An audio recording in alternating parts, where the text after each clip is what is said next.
Yeah. Thank you to all the panel members for agreeing. A couple of them you've met already, in Damien and Andrew. And I'll introduce Jenni Thomas and Lucas Hodgens. Lucas is on our Sustainable Environment Advisory Committee. Jenni is probably what we would call an expert after the number of years that she's put in the department on working in the biodiversity and working on biodiversity there.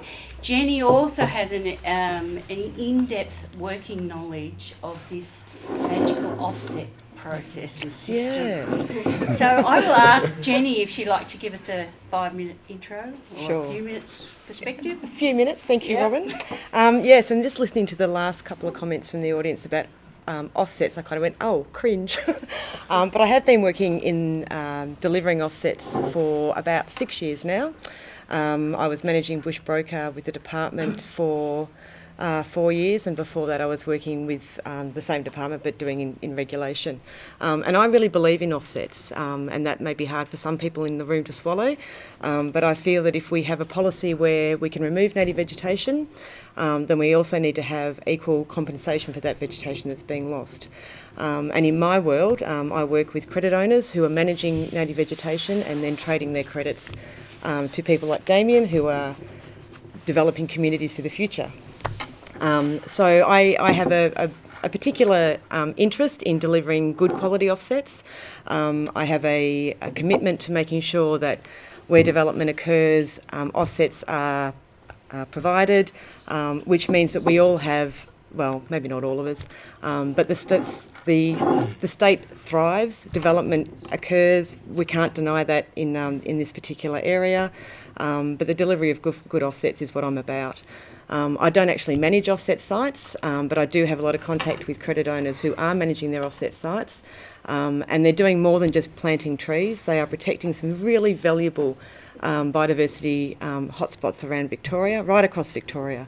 And I hear, I think there was one comment about clearing in one particular area and the offset being 50 kilometres away. Yep, sorry, that does happen. We can't always have the offset next door to the development site. And I really believe in being strategic about where we preserve biodiversity. It's not going to happen in our urban areas.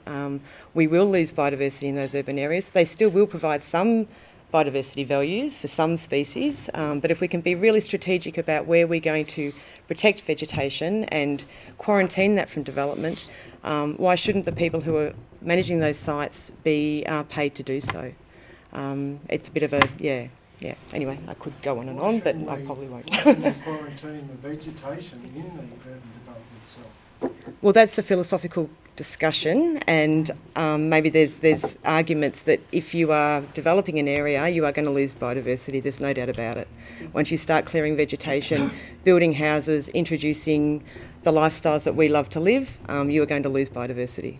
Yeah. Thanks, Jenni. Sorry. I'll move on to Lucas. Lucas works for one of the architectural companies in Bendigo, and Lucas has recently, this year, joined our Sustainable Environment Advisory Committee and already participated in other forums. So thanks for that, Lucas. I'll get you to give us a 5-minute introduction to yourself, your role. Sure, yeah. Yep. I'm a community representative on the committee, so I represent, I guess, myself, not who I work for. I'm a Bendigo resident. I grew up here. I moved away for some time to study, but made a conscious decision to move back to Bendigo as a professional and raise my family, give my family the same opportunities that I had when I grew up here. So there's two reasons, I guess, why I'm here. One was I chose to live in Bendigo for its lifestyle. And I think Bendigo offers a really unique opportunity for someone like myself with a young family to have all the amenity of a larger city and be close to, I guess, the capital cities, but also to live regionally. And that's something that really appealed to me, was that ability to live in a regional area, have a bit of property, have the kids, be able to spread their wings a little bit, but also have, I guess, the professional life that city life offers.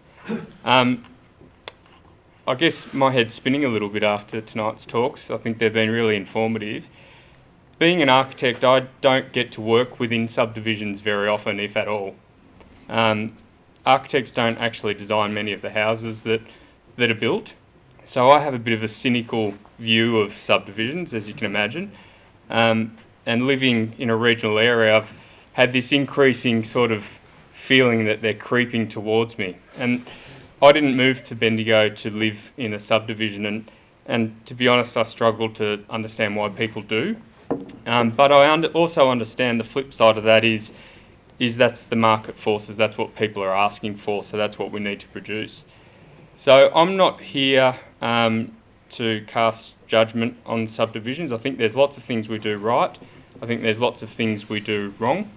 One of them being the fact that the lots are getting smaller, but the houses just keep getting bigger. And I think that's a massive problem. The biggest impact we will have on the environment in the built environment is actually building. And I think we've got so many greater opportunities in Bendigo rather than creating these developments. I'm constantly taken through buildings within the CBD with people who own buildings that are empty saying, what can we do with them? And I think if we could somehow allow these people with these buildings in the CBD to have greater flexibility in what they could be used for and actually recycle what we've got, that actually takes a massive pressure off these new infill developments. I think the flow-on effects from that are massive in terms of transport, infrastructure costs, all of those things that come with the subdivisions. And I love the idea of the mixed houses and the mixed types of residences within those developments. But I always come back to, well, there's no point trying to fit more people in these areas further out of town when that's just going to increase the amount of public services you need, all those sorts of things. I mean, people driving more cars, I can go on and on and on. So my domain is actually more in the built environment that we have. That's where I'm engaged to work with existing building stock or those sort of ma and pa developments that we've heard about tonight from Damien, that are more people subdividing their backyards and increasing densities in that manner. So my interest, I guess, is in sort of trying to raise the bar a little bit in terms of people's perceptions of what this medium density living might be. It's going to happen. My concern is that when it does happen, the developers will come in and build it themselves, and we end up with the lowest common denominator of built environment, and that's a real concern for me. So I believe that to get these infill developments up and running and to actually be good examples of that type of architecture, it's going to have to be a much more collaborative process with the council, designers, engineers, developers. They all need to come together to try and get these up and running and working at a certain standard. So I think there's a lot of scepticism in what people think when they hear the word medium density, but it doesn't have to be bad. It can actually be fantastic. And the benefits of not doing the subdivisions, or to the same extent from an environmental impact, and then you add on the benefits of higher density living, it's sort of, there's a flow-on effect. It's not one benefit, it could be tenfold. So I think obviously by that slide, people's mind is starting to shift. I think it's now just a matter of those market forces starting to drive the fact that we can bridge that gap between the cost of developments, which is why we're getting all these subdivisions, and this gap with everyone telling us we need 1 and 2 bedroom houses. So we know that we want them because people are telling us we want them, but there aren't any. And it's bridging that gap that is, I think, probably our greatest challenge. Thanks for that. As you can see, we have quite a range of expertise on the panel here, and these people have been kind enough to come along to help us work through these conversations. So thank you very much for that. So what I will ask of you is to think about some questions for the panel. If you need to give a sentence or two of introduction before your question, that's fine. But we really want to get through as many questions as we can. We do actually have other representatives tonight from government departments and authorities, and I'm sure that they at times will have some interesting things to contribute to the conversation. So Who would like to lead away? Chris. Chris from the Bendigo Sustainability Group. I just wonder, in some of the modelling, have you started to factor in 2% climate activity? It's getting hotter. Yep. Interestingly enough, when you look at the modelling, the hottest years on record in Bendigo, there's 3 or 4 of them have all occurred in the last 10 years. So absolutely, from my point of view. Any other comments? Does it impact on the vegetation? We're going to get a different type of vegetation? Yes, the vegetations we use are largely negotiated with council, and their landscape architect and parks departments are very clear on their guidelines there, Robin, I would suggest. So it's a negotiated circumstance, but having an ability for some recycled water and water use within an estate and reusing that resource wisely is very important. Jenni, do you want to talk from a biodiversity perspective there?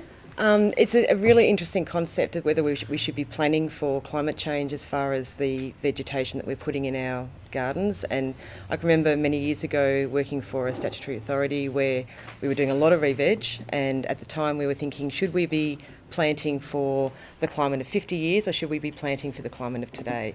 And I don't know the answer to that. I think we just have to be sensible, and I wouldn't like to see us shifting ecosystems too quickly into a pattern that is not actually there or may never be there. I think retaining what we have and looking at how the ecology is changing slowly is probably a better bet than trying to rush in and start planning for desert species today. Stuart? Yes, it's to do with what Andrew opened with. It's the Planning and the Environment Act, Section 1, the purpose. The purpose of this Act is to establish a framework for planning the use, development and protection of land in Victoria in the present and long-term interest of all Victorians. The problem is that we then go and place, or people think they're placing into that offsets, the framework and the environment protection, when the purpose overrides.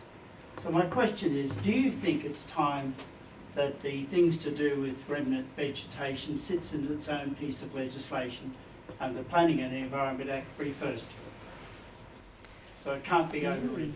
Can I jump in there? Sorry, but we when I was working for the department, we were working on a credit bill that would be looking at exactly that. Unfortunately, it was challenged in Parliament and didn't get up, but that is something that I think would be very useful in the future, that we are looking at these things individually as part of planning, but having its own recognised regulation. Yeah. Because we don't fix that. You can't fix anything. No. It just doesn't work, and it never will work.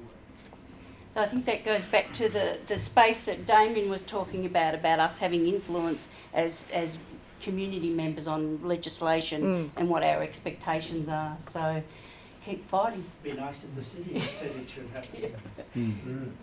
Pam? I had a question for Lucas. You spoke before about the potential opportunities within the current built environment to potentially adopt some of that medium housing. What's your take on the current barriers to that occurring? Well, the biggest barrier is the finance barrier.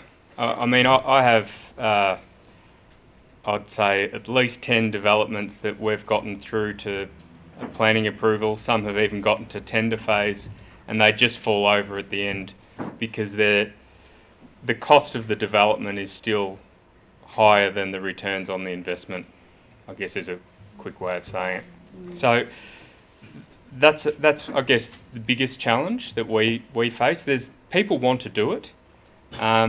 The only successful ones that we've had is when it hasn't been a straight up development. They've done it because they want to do it for themselves or for whatever reason. So, and I guess the other side of it is obviously we have our CBD has a lot of historical buildings and a lot of heritage overlays. So it adds another layer of complexity, not only to try and redevelop the heritage buildings and with adaptive reuse or whatever it is, repurposing, but you've got the heritage overlays, you've got then trying to do new developments next to heritage buildings. So there's lots of layers in Bendigo that you have to add into, I guess, the big pool of issues which we've been discussing. So then we start to look at, well, how do we get over those barriers, and I think that's where initially, until that market catches up, we might have to start looking at alternatives. And maybe, I mean, the residential strategy is fantastic, and I think if people haven't read it, they should, because it is a really forward-thinking document, and the aspirations are fantastic, but that gap between where we are now and where we would like to be in that document is still very far. People want it, it's just getting it over the line at the moment it is a bit hard. So it may be that we actually have to find a bit of a middle ground initially as a stepping stone, which is what Damien was sort of alluding to with the change in maybe how those subdivisions might work. People get used to living in different environments then and in smaller buildings. And then there's the public perception. It's amazing how often people say, oh, that would be fantastic, and you go, oh, great, because we're doing some plans in the vacant block next door, and they freak out. And that, you know, that's a really difficult thing to get over, because once you get past the strategic planning, which is very forward thinking, you hit statutory planning, which is another kettle of fish altogether. Yep. So then you hit a roadblock there, and it's another stepping stone. So there's lots of complexities with it. Damien? I'll just add, when I was talking about a market transition, the 1,000 lots a year, 700 greenfields, 600 or 700, it takes a medium-term period to make that transition. And when I talk about a successful transition, it's hundreds of inner-urban lots each year being created at a cost that is somewhere relative to the median house price in Bendigo.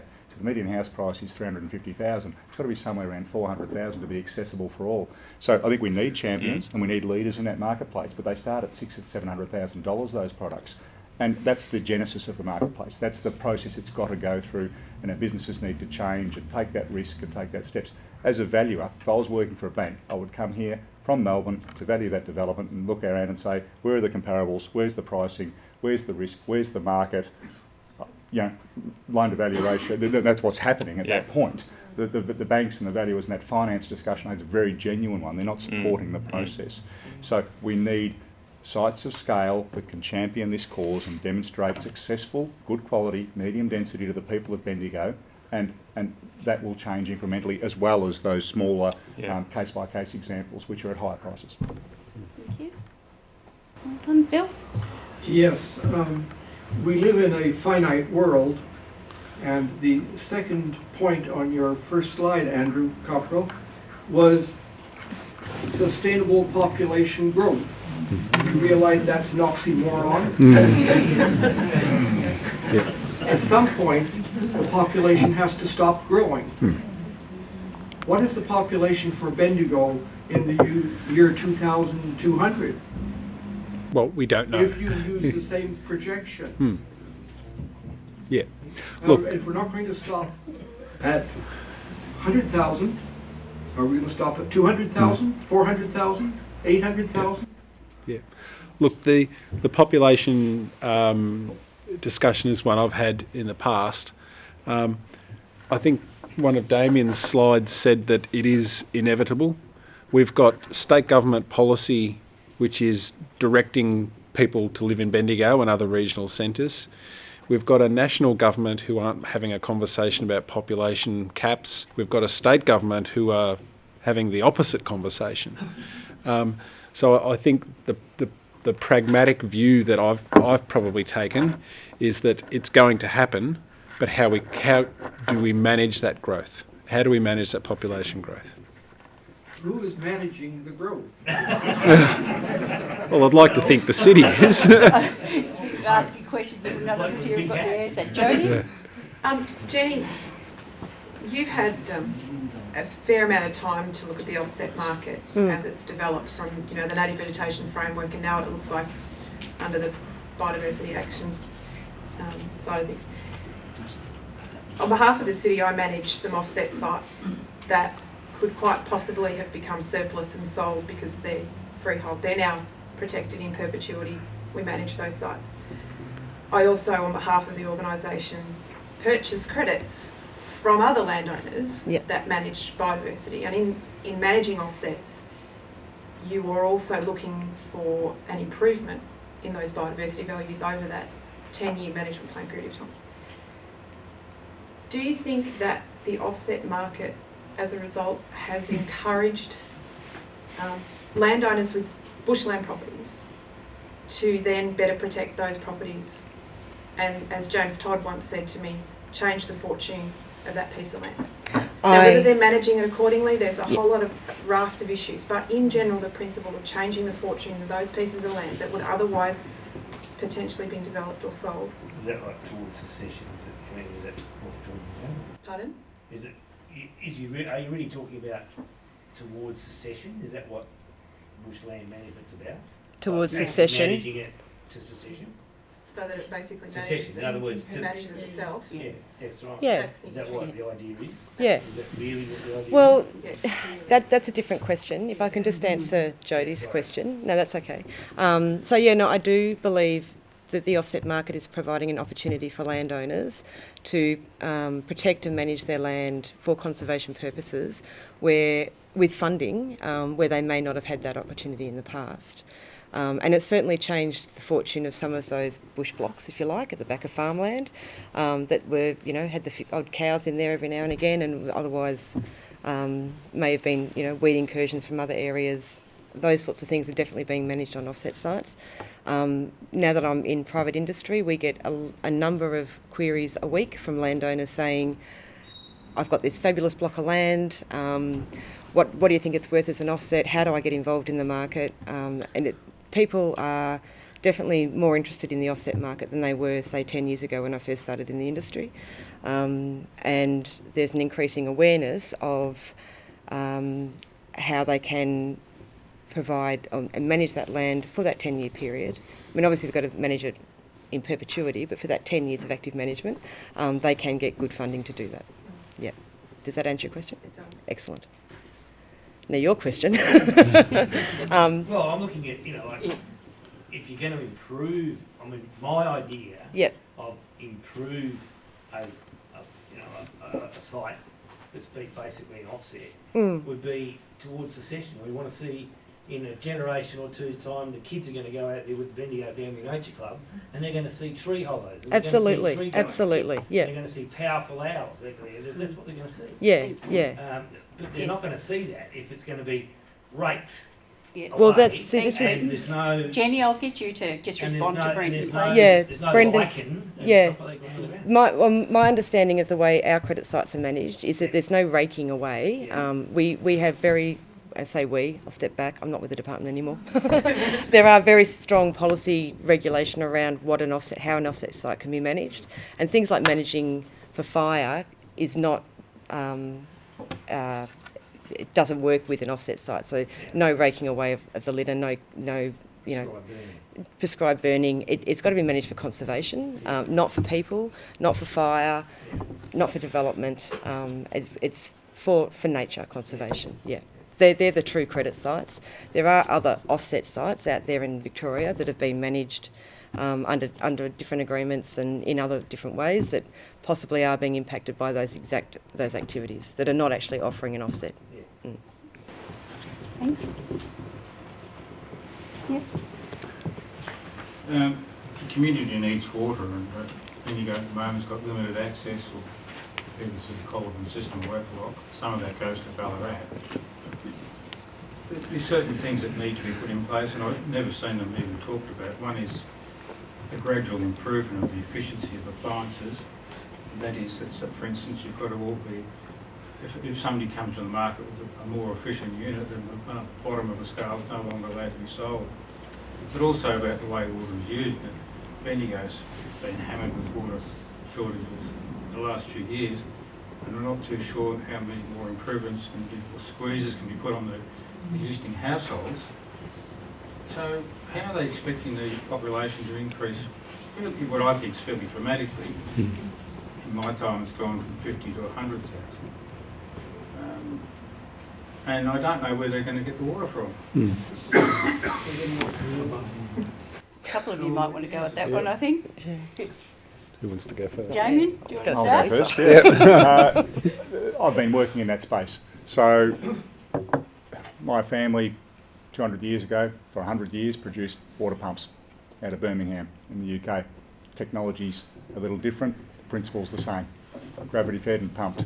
So water and sewerage processes haven't changed largely over a couple of hundred years. We need to make significant change in those areas, in my view. So you can take mine water, despalled mine water with heavy metal contaminants, and you can treat it through a process of independent plant treatment and put it into a recycled pipe network. You can take an individual development. I have looked at a plant which has a zero noise, zero odour buffer, which sits underground. It's a membrane-based treatment plant that has a greenhouse on top of it. You can put it next to a community centre. It sits in universities in France. It runs the city of Budapest. These are worldwide available technologies, new technology. It's technology that South East Water is trialling, getting to efficiency on high pressure sewer and other measures instead of you're pumping it. So we collect in the front of the block in a pot, and the computer at the independent plant says, I want this much flow off peak at night at the cheapest price. We manage the flow, gets returned to the houses, gets reused, gets treated again, gets put back into the water cycle. So there's a range of elements of whole of water cycle management that we need to get away from our traditional infrastructure models with. And no disrespect to water authorities, but they aren't the government's greatest fee generator. A number of them lose money, water authorities, for the government in Victoria. So we need to have a clear look at how those technologies are delivered in the future. I'm familiar with the supplementary question is that whilst on new developments, greenfield sites, this stuff's practical in an old community with old infrastructure. How are we going to convince the community that they've got to have it? How are we going to convince them to use it? And then I've got a broken roof because it's old infrastructure, putting it into place. And then at the same time, I've got a broken roof, sorry. At the same time, explaining to people how there's going to be more people around and the streets are going to be done. You know what I mean? Yeah. Andrew, have you got a comment on that? Oh, look. No, I don't want to put you on the spot. Yeah. One of the others may. Yeah. Look, one of the challenges we've had with some of the inner city developments is, and water's a classic, is water pressure. So if you have to go up 3 stories, you have problems. You need to put in pumps, all sorts of things for fire. Retrofitting older areas is difficult, and I suppose at the end of the day, it's council, it's Cockerall Water, it's the developers working together essentially. I mean, there's no silver bullet, I don't think, for how you would solve that one. We've spent 70 years trying to decentralise everything, or centralise, our services. Now we're wanting to decentralise it around. Jenny, were you indicating? No, I was just going to suggest that Lisa may have some insight. Thanks, Lisa. Cockerall Water, and rest assured that supplying water for a growing population is very much at the top of our mind, and we are looking at a variety of different ways, and we are trying to plan out 50 years ahead. And we face all those issues of water pressure and new development here. Are the pipes big enough? No.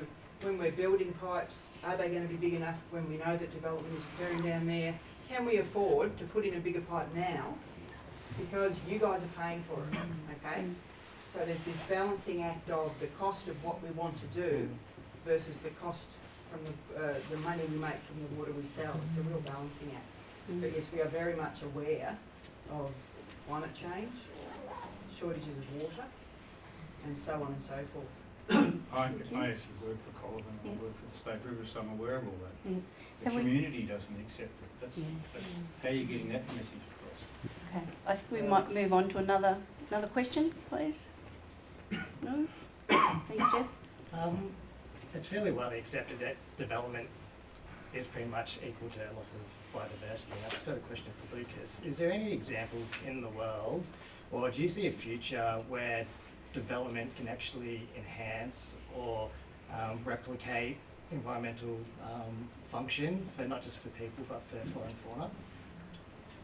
No, is the short answer. No, I'm not aware of it. I don't know what you've discovered, Andrew, in your research, but no. I mean, the big thing for me, and I bang on about it all the time, is size matters. I just don't understand why we're building 400 square metre houses. It makes no sense. We're 10% bigger than the United States. I know that's doesn't mean anything, but I mean over the last sort of 10 or 20 years, the house size has increased by 40%, and the family size has decreased. Like it doesn't make any sense. So if you just extrapolate that and think, well, for every one house you could have built 4. I mean, that's where you're going to have, in a realistic world, that's where you're going to have the biggest impact. And green roofs. I was going to ask something similar, because I'm still concerned, like Lucas, about it being a concrete jungle, having come from Glasgow, which is like that, and that's why I've come here to get away from that. There was a lady at the Ballarat conference from RMIT, you might know Damien, I can't remember what it's called, it was like urban developments for biodiversity. She had green walls. Biophilic urbanism. Yeah, so if you could, I don't know, can you explain what that is? Look up on a website, Central Park, Sydney. There's a building, it's a high-rise building. There's 2,000 apartments there in a precinct, and it's the greening of high-rise areas. So that building has planted the outside, has planted rooftop terraces, has light within the building to every apartment on both sides, the outside and the inside. So it's about greening a living environment. It's not about biodiversity. You kind of sold it a bit like that. Yeah. But it's about good quality lifestyle and design and bringing environment back into high-rise design. Biophilic urbanism is the term that they use in Central Park. The person that Elaine was speaking of was Sarah Brinksy at RMIT, and she works on biodiversity, sustainable urban design. The thing with that is that it's still a bit theoretical, I think. We haven't sort of seen it applied yet, and so just starting to look at how that can be applied. Maybe I think they're looking at within Melbourne urban growth areas. And I mean there's even some sort of even far out kind of further far out sort of ideas that are emerging in the academic world. I think like even looking at some species that have the potential to be rewilded into urban areas and things like that. So even using some key species that might be adaptable. I was asking because I thought if you make it concrete jungle, you sort of dissociate people from the environment. Yes. So if you are going to lose biodiversity, can you create something like your property saying 20% open space? Because if we don't, and it's just creating a wall between the bush and the city. I think one of the things that works in our favour, there's two things with that. One is the fact that we've got the heritage stock that we have, which means that what we have left, the great majority of that will be preserved. So we're not going to be able to densify to the extremes that would create, hopefully, that concrete jungle effect. I think it's probably more repurposing what we have and then densifying the inner suburbs around, which is the residential areas. I think the target was at 3,000 people within the CBD. So we're not talking about massive numbers populating the CBD sort of initially. So I don't think that high-rise factor is at play here, at least in this residential strategy. The other side of it too is we've got to see this as a fantastic opportunity. Yes, there's this issue with population growth, but in the short term, being the next 20 or 30 years, what a fantastic opportunity we have. We've got one city with one council, and we're going to build sort of half the city again in the next 50 years. Like, this is a massive opportunity. So although it's daunting and it's concerning as it is for me living rural and feeling like it's catching up to me, this is an opportunity that we all have control over. And part of why I'm now on the committee and a lot more people are starting to get involved is because we're in control of our own destiny here in Bendigo. If this same thing was happening in Melbourne, you'd be dealing with how many councils? I don't know, 30. Like, that would be a nightmare. Here we've got forward-looking people who have written this fantastic strategy. The environmental one's coming up. We're all here. We're sort of in control of it. So I see it as sort of a positive rather than a negative, even though, yes, we're all going to die. Question over here. Truth. Has any of this been started getting in our area, but why don't we have any green walls or green roofs in Bendigo? Vertical gardens. I drive past that wall up at the jail, for example, and I think surely we could be recycling some water from that building or the theatre or something and having that covered in green, whether it's things you can eat or whether it's not. Every green plant produces oxygen to help counteract all the other crap we've got in the air. So are there any thoughts about that, or anyone thinking about that, or trying to plan? I mean, There's it's done on certainly- a fairly small scale, but surely it would.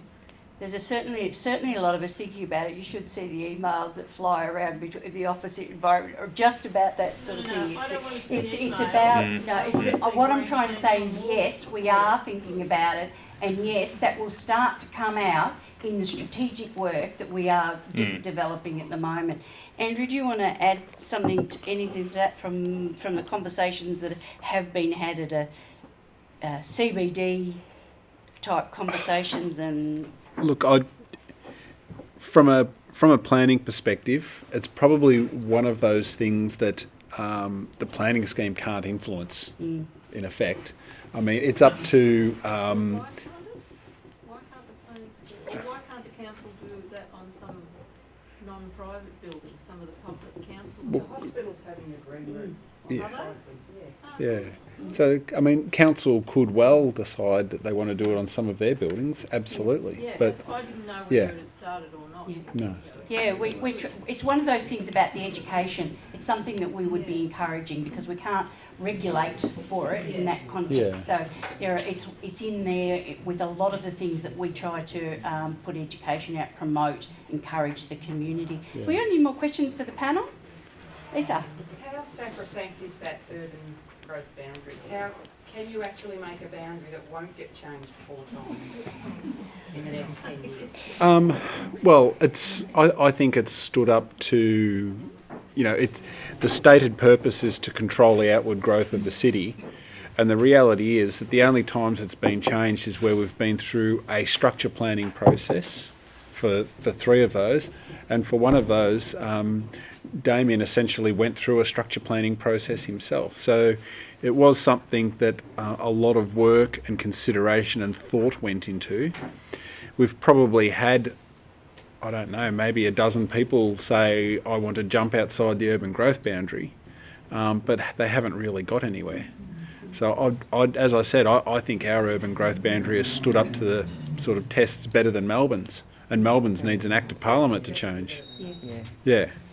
Yep. I'll just add quickly that there's a mandated requirement by the state government for at least 15 years land supply. So the challenge remains that of the people of Bendigo to enable inner urban development to ensure that it can deliver the 15 years land supply.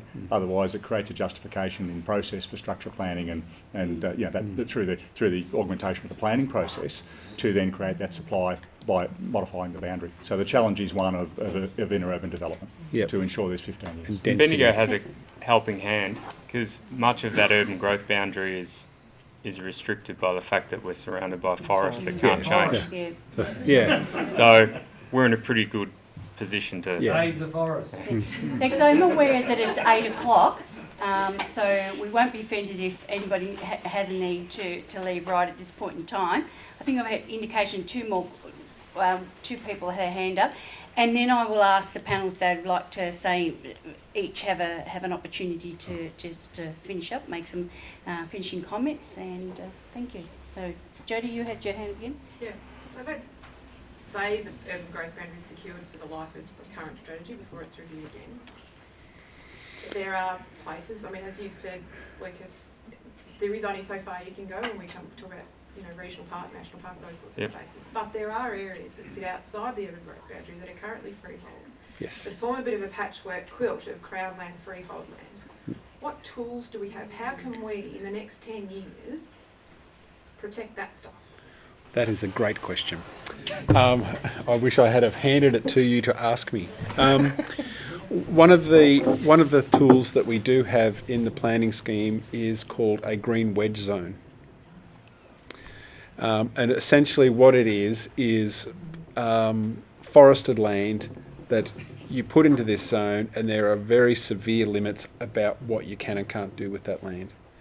I think we've got probably half a dozen candidate sites, fairly big sites, that would suit the green wedge zone, which will effectively mean protecting that vegetation. It won't be publicly owned, it'll be privately owned.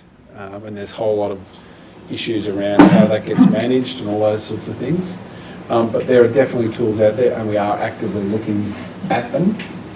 One of the hurdles we have though is the state government, who, despite what all the practice notes say, only can have the green wedge zone in metropolitan areas, which is wrong.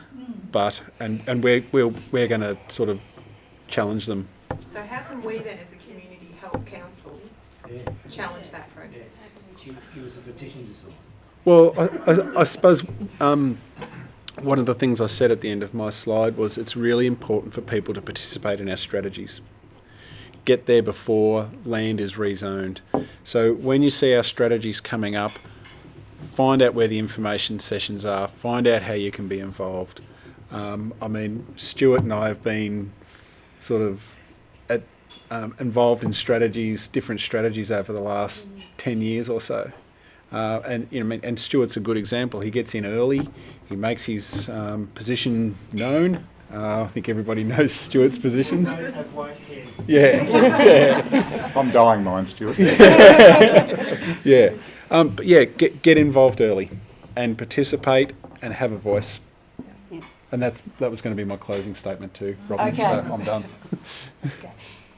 Well, it looks like we're up to the closing statements. Lucas, do you want to lead the way?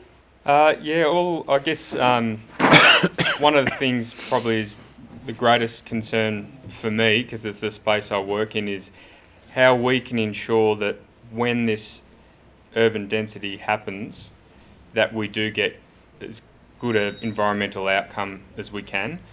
And I'm not sure what the mechanisms are, whether it be at the planning approval stage, that actually gives us some control over what the outcomes of those developments will be.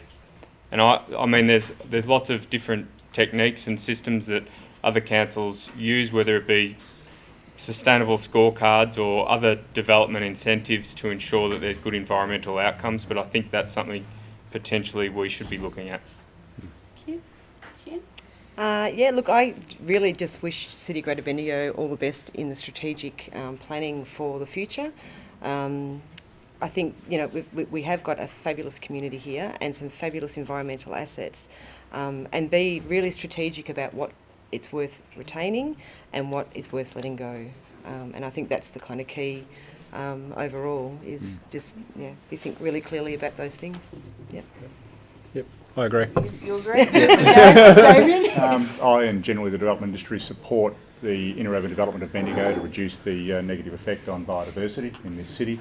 To do that, we need to change our businesses. To do that, we need a much higher level of community support than currently exists for inner urban subdivision density and new form. And to do that, we need a reduction in risk hurdles and an easier path through planning to enable that to occur. So I think everyone shares a responsibility for that process to increase density and decrease the effect on biodiversity. And I think we also need to remember that we're the consumers. So, you know, we need to be demanding this development. So thank you for that. Just before we completely finish, Jodie wants to give us an update on a statewide review. Only take a couple of minutes. 30 seconds. Not sure, there'll be some in the audience that are aware of this, but the Department of Environment, Land, Water and Planning are currently in the process of reviewing the native vegetation permitted clearing controls.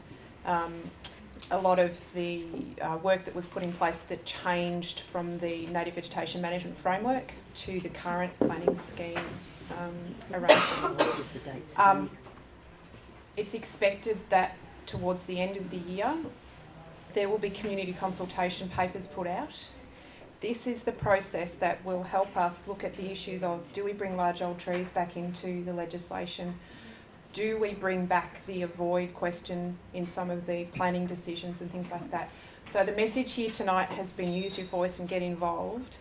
There's that process that would be really worth your while tracking. Department of Environment have a website that is purely about that. The other thing that the department are doing is the development of a biodiversity strategy. So the last one was 1997.